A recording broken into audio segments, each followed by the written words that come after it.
Hey guys, and welcome back to another unboxing vlog. So for today's video, mag-unbox tayo ng Lilios Missing You. So ito na siya guys, ang bagong labas ni Lilios na meron tayo ngayon. At syempre pinadala sa atin to ng Silent Trick. So maraming salamat po sa Silent Trick sa pagpapadala ng bagong Lilios. So huwag na natin patagalin guys at buksan na natin siya. Alright. So nabuksan na rin natin siya guys. Ito yung unang bubungad sa inyo. Tingnan natin kung yung card ba yung mauuna. Ano ba yung mauuna kaya? 1, 2, wow! So ganun lang pala siya kalaki. Makikita niyo sa box niya. Akala ko nung una nung tinignan namin dun sa picture niya, malaki talaga siya. Pero nung dumating sa amin yung box, expected na natin na hindi siya yung ini-expect mo. So huwag na natin patagalin guys, unahin na natin yung card. Ito yung itsura ng harap. At ito yung itsura ng likod. Yan. So, kita nyo naman isang buong figure siya pag tinanggal nyo yung unang foam. At meron siya netong, ano ba tawag dito? Winder. Yan. So yung winder niya nakahiwalay. At mukhang sinusuksok lang siya. So I hope na namamagnet to or something. Oh, sige. So doon na tayo sa ating figure. Parang uy, dito. parang may something problem. Guys, ito ha, kakabukas pa lang. Ano nawawala? May nahulog na agad. Yung kamay niya. Yeah. So yung kamay niya guys natanggal. Siya ay na-chop-chop bago dumating. Bruh. Yan o. So ito guys ay nakakabit dito. Yan. Kaya lang pag sinuksok nyo siya, Tanggal. ayan o, hindi siya kumakabit. Maluwag. Baka nasira. Yeah. Para siyang may dikit na nawawala. So Silent Trick, what's this? Ayan na siya. Tama mo sa box. Pero nakabox siya guys ha. Oh. Saan yung front na? Yung. So ito muna natin, unahin muna natin siya. Ayan. So pag nakita nyo siya guys, maganda yung figure niya. At unique yung design. Tapos meron siyang hat dito. Nakakap siya ngayon. Para siyang naka-baseball cap. Parang tingin ko para siyang para siyang dreamer. Na nananaginip.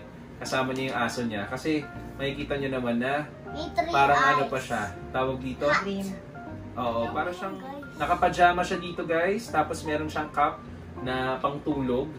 Tapos meron siyang scarf na color blue. Ang pinaka maganda para sa akin dito dahil glossy siya ngayon. At syempre hindi siya madaling makapitan ng dumi, madali lang punasan. Tapos meron siya ditong parang hawak na jar. Jar of Dreams. Wow. Invento yan. So meron siya nito guys. At tingin ko ilalagay siya sa taas. Uy, namamagnet siya. Namamagnet siya. Oh. So, para siyang winder. Para nga naman, oh, kala mo iniikot mo talaga. Pero minamagnet mo lang siya. Yun, ang galing ng gumawa nito. Ito lang talaga, guys, pag sinilip niyo yung likod niya na part, nakakabit sana tong kamay. Naka-peace out sana siya. Pero hindi siya maka-peace out. Ah, putol yan eh. Putol eh. Hindi siya putol, kundi parang may dikit siya na missing. No? So, pagdating dito, check natin yung ilalim. Uy! Alam niyo, nakakatuwa yung number. Walaan niyo muna kung ilan. Ikaw, anong hula mo? Ito ay 200 pieces lang, guys, na nilabas. Ang nakuha pa nating number ay maganda. 200. 69! Patingin! Yeah, yan o. Oh. Hindi. Palagi. Oh, wait lang. I'm gonna show it to them. So, nasa ilalim guys yung number. Ganun ka-unique yung nakuha natin. 69 over 200. O, di ba? So, dun sa design na to guys, ay yun ang mabibilib ka talaga kay Silent Trick. Kasi hindi pare-parehas or nag-iiba lang yung kulay.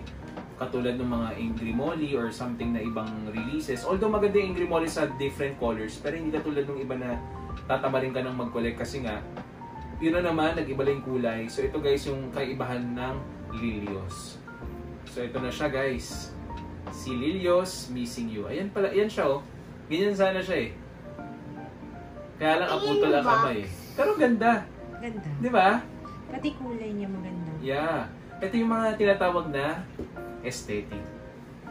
So kung nagustuhan nyo guys ang ating unboxing video ng Lilios Missing You, ay huwag nyo kalimutan mag-like, subscribe, at mag-share ng ating YouTube channel. So paano guys? Bye-bye! Ayun Yun. ko na. Baka nahulog yun. Say bye-bye na. Bye-bye. Nuka Family.